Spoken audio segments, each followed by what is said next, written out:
Yes, bring your rabbits.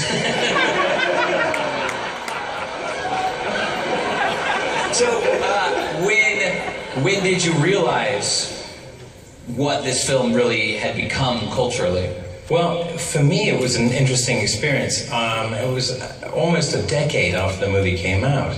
I remember I was in Manhattan, and I was ordering a hamburger in a restaurant, and the waitress said to me, "How do you want that cooked?" And I said, "Medium rare," and she went, "As you wish."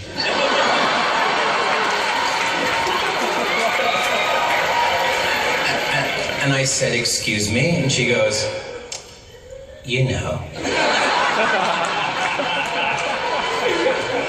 And she winked at me and walked off, and I was blown away. I'd never heard anyone say those words to me.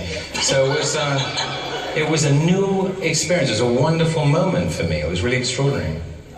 It's very strange to hear you say, "No one had ever said those words, as you wish," to me.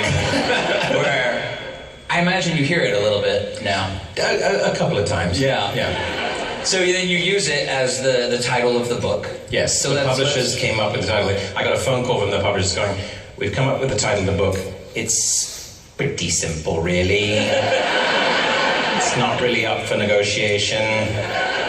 We think we got it." So, yeah.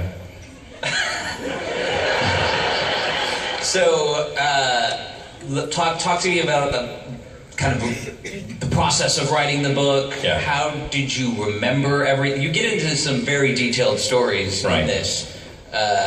I don't remember that much from my life last week. Were you keeping a journal? Were you filming everything obsessively? How did you access all of it? I did film a little bit of the movie, and that's available, I believe, on one of the editions of the DVDs.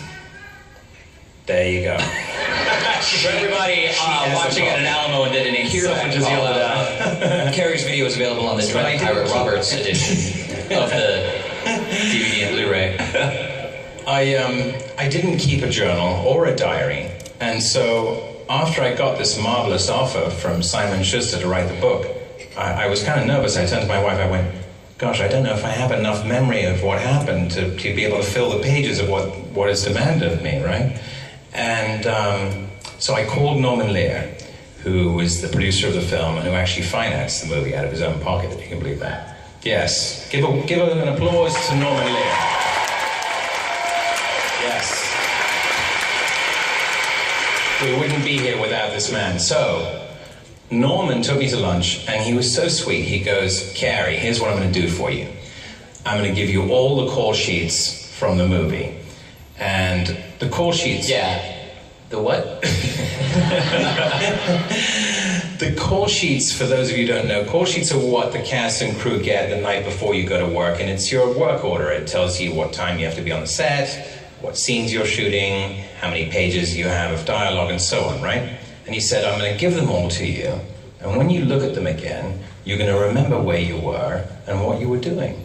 I said, "Oh, thank you, Norman, that's wonderful." I didn't think anything of it. And then a few days later, this beautiful band set of call sheets arrived at my house, and I opened them up, and the first day was the fire swamp, and I was right back there. It was incredible. I started to remember these things I'd forgotten over 27 years ago. It was incredible. That's amazing. I'm glad that he kept the call sheets. Yes.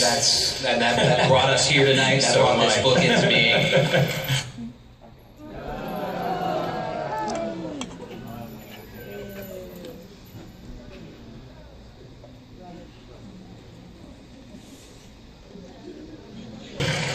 I still don't think that my work schedule from 20 years ago would help me remember it, so you are incredibly talented.